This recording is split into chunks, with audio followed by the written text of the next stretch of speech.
Good. Pasal record-nya. Bismillahirrahmanirrahim. Assalamualaikum warahmatullahi wabarakatuh. Anak-anakku kelas 8D mau diperhatikan ya. Berikut pasal akan jelaskan bagaimana memahami konsep hubungan gradien garis yang sudah kalian tahu bahwa ada dua hubungan gradien garis yaitu yang saling sejajar dan tegak lurus. Kalau sejajar itu dia nilai gradiennya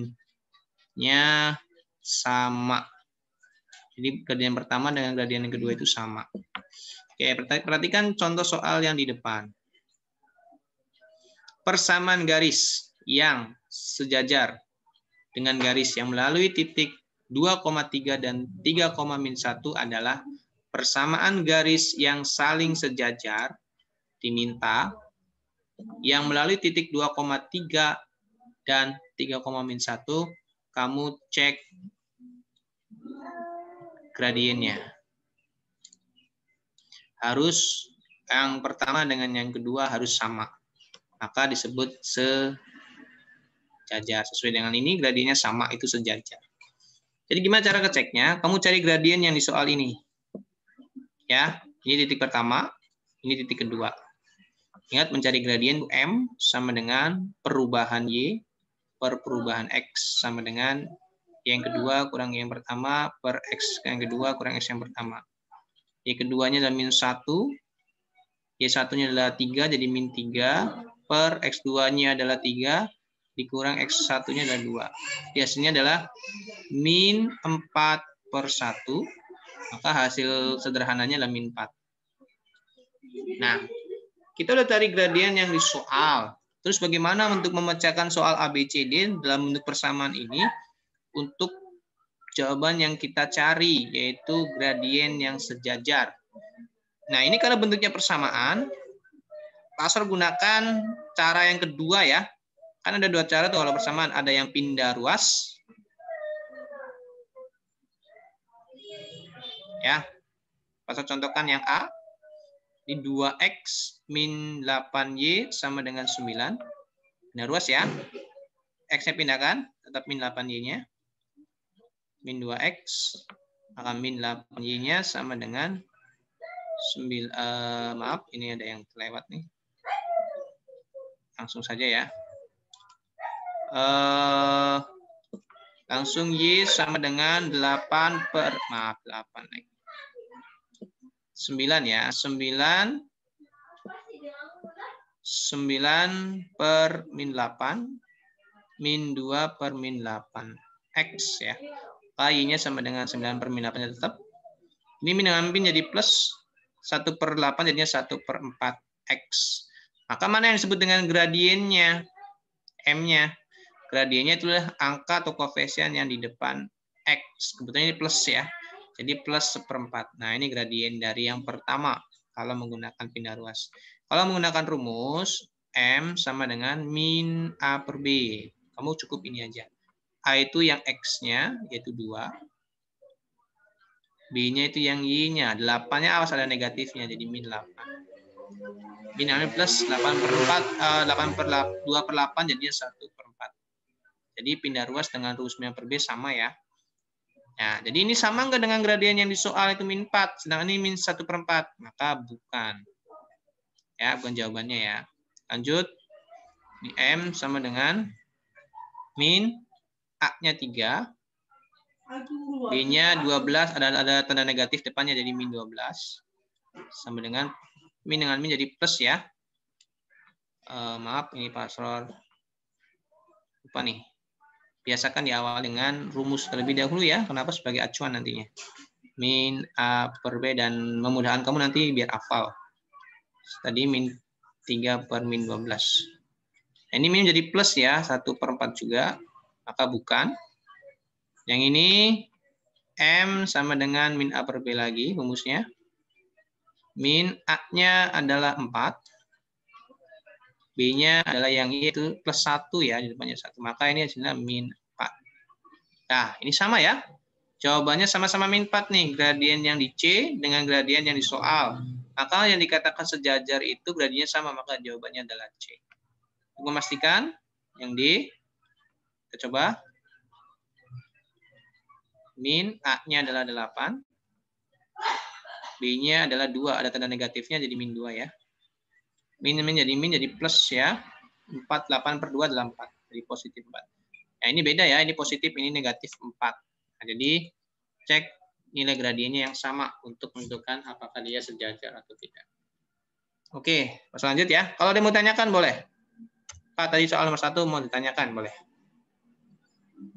Ini Pak Sol mengartikan waktu ya, karena mungkin 1 minggu sekali kita bertemu ya. 3 jam di hari Senin dan di hari Rabu.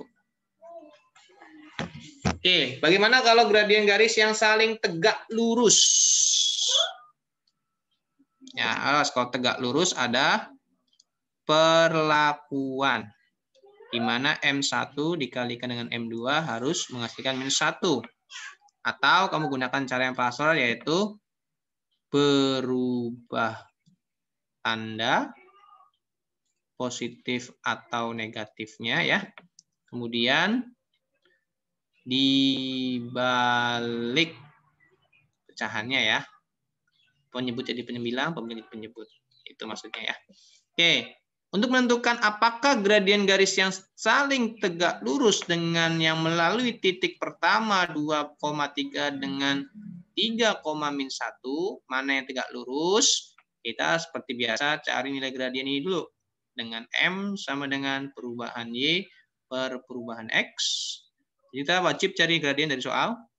Y2-nya kurang Y1 per X2-nya kurang X1. Itu biasa ya. Y2-nya -1 dikurang 3 per 3 kurang 2. Hasilnya adalah -4 per 1. Pasal kasih soal yang sama ya dengan sebelumnya, cuman dalam bentuk tegak lurus. Oke. Nah, ini udah ada gradiennya nih Pak, -4. Kalau jawabannya A-4 benar atau salah? Ada yang bisa menyangga pernyataan pasal yang ini? Ini udah kamu cari gradien nih soal 1 dan 2. Hasil gradiennya adalah 2,3 sama 3,1 -4. Nah, A ini ada nih -4 nih. Apakah sudah sesuai dengan permintaan? Boleh? Ada yang mau ngasih masukan? Pasal sangat mengapresiasi. Dan menjadikan catatan buat Pak Asror, silakan. Halo?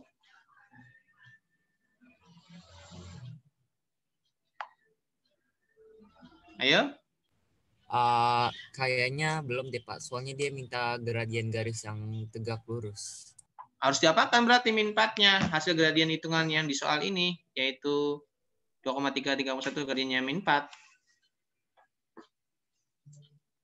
Harus dikasih perlakuan ya. Kalau kamu jawab -4, oke, itu gradien yang di soal. Sedangkan yang diminta yang tegak lurus dengan soal. Dengan ini ya. Maka benar kata Rangga harus ada perlakuan. Belum sesuai lah ya. Karena yang minta tegak lurus. Harus apakah minta gradien ini? Ini angka -4, 4, -1/4. M itu maksudnya gradiennya ya. Pasal kurang menambahkan nilai M di sini. Nah, itu maksudnya. Ya. Maka hasil negatif 4 ini artinya gradien yang pertama nih. Negatif 4 ini nih. Diminta yang tegak lurus. Yaitu berarti gradien yang kedua. Boleh kamu cara menggunakan M1 kali M2 yang hasilkan -1. Jadi -4 kali berapa yang hasilkan -1? Berapa gitu ya. Atau boleh menggunakan cara Pak Asror, mencari M2-nya adalah kita tulis dulu hasil gradien yang pertama tadi, -4. -4 itu punya pecahan, yaitu pastinya per 1. Kita kasih perlakuan nih, -4 per 1. Dirubah tanda menjadi plus. Negatifnya dihilangin ya, 4 per 1. Kemudian dibalik. Dibalik itu penyebut penilaiannya bertukar tempat di 1/4. Nah, inilah gradien yang kita gunakan yang saling tegak lurus. Ya, ini ya. Jadi jawabannya adalah D. Jangan -4 ya, karena kalau -4 itu gradien yang masih dalam soal, belum diberikan perubahan yang namanya tegak lurusnya belum ada. Makanya kalau tegak lurus, ingat nih, berubah tanda, kemudian dibalik. Kalau angkanya -4 atau nggak ada pecahannya, sebenarnya dia ada. Itu per 1 ya. Oke, itu ada yang tanyakan, silakan dari 2 soal ini, boleh? Sebelum Pak lanjutkan ke soal nomor 3. Cukup ya? Jadi tinggal cari gradien. Kalau yang minta sejajar, ya udah nggak usah diapa-apakan. Kayak ini nih. -4. Ya, tapi kalau soalnya ABC-nya dalam bentuk persamaan seperti ini ya kamu cek satu-satu ya ABC-nya ya, yang gradiennya yang sama. Kalau yang tegak lurus ya, gradien yang kamu dapat dari soal harus ada perlakuan di mana harus dibalik dan dirubah tanda. Kebetulan di sini ABCD-nya dalam bentuk gradien, jadi cek mana yang kamu rubah ya dengan berubah tanda dan dibalik. Nah, ini sih sama. Persamaan garis yang saling sejajar dengan persamaan ini. Kalau soal nomor 1, 2 titik ya, cari gradiennya yang di soal. Kemudian yang di jawabannya persamaan pakai min per B. Nomor 3 sama ya, persamaan garis yang saling sejajar, cek saja gradiennya. Ya, di mana nilai gradiennya M1-nya harus sama dengan M2. Karena di soal dalam bentuk persamaan, di jawaban juga dalam bentuk persamaan, maka kamu cari gradiennya menggunakan langsung rumus M sama dengan min A per B. Ya, ini persamaan ya. M sama dengan min A per B. A-nya adalah 6, berarti min A per 6, B-nya adalah min 4. Maka jawabannya plus disederhanakan menjadi 3 per 2. Plus 3 per 2. Nah, ini gradien yang di soal. Ya, atau gradien pertamanya ya. Nah, untuk mengecek apakah gradien ini yang sejajar, mana yang sejajar, kamu cek satu-satu ABCD-nya. Cari M sama dengan min A per B dengan min. Oh, ini boleh langsung min A per B-nya nggak? Di soal yang pertama. Ada syaratnya kan? Pakai min A per B, syaratnya harus variabel X sama Y-nya harus apa? Ayo. Ya, betul. Apa? Sama ruas. Iya, harus sama ruas. Pak Asro nih, lihat dulu ya. 2Y sama dengan 5X. Nah, itu pindah ruas dulu. Salah satu dari sukunya ya. Ini ke sini ya. Jadi 2Y min 5X sama dengan 6. Maka gradien yang A itu M sama dengan min A per B sama dengan A-nya min 5. Nah, gini ya. Per 2. Jadi jawabannya adalah 5 per 2. Kalau yang B, M sama dengan min A per B, A-nya adalah 3, min 3 per 2 ya. Beda ya, ini min plus. Kalau yang C, gradiennya adalah min A per B juga rumusnya, A-nya yang min 9, karena depannya ada minnya, per 6. Sederhanakan menjadi 3 per 2 ya. Min-minnya jadi plus, jadi jawabannya adalah yang C. Kita pastikan yang D. Kalau yang D, M-nya adalah min. Ini min 2, A-nya. Karena depannya ada negatifnya. B-nya 3. Jadi ini min-min jadi plus ya, 2 per 3. Nah, itu ya. Ada 2 jawabannya ya. Berarti jawabannya C dan D ya. Nih, Pak Sol bikin soalnya ada 2 jawaban berarti ini. Atau ada yang salah nih? Silakan dicek. Betul ya? Bukan 3 per 2, Pak. Yang mana? 3 per 2? Oh iya. Yang D 2 per 3 ya, kebalik ya. Oke, berarti iya, benar ya. Jawabannya C. Oh iya, C. Ini 2 per 3. Ini ya jawabannya ya. Oke, baik. Terima kasih. Itu saja yang bisa Pak Sol sampaikan. Kurang lebihnya mohon maaf. Ini nanti Pak Sol akan share ya 3 soal ini. 2 soal selanjutnya nanti di hari Rabu, dan soal terakhir nanti kita bahas di hari Rabu juga untuk persiapan kalian UH minggu depannya. Terima kasih. Assalamualaikum.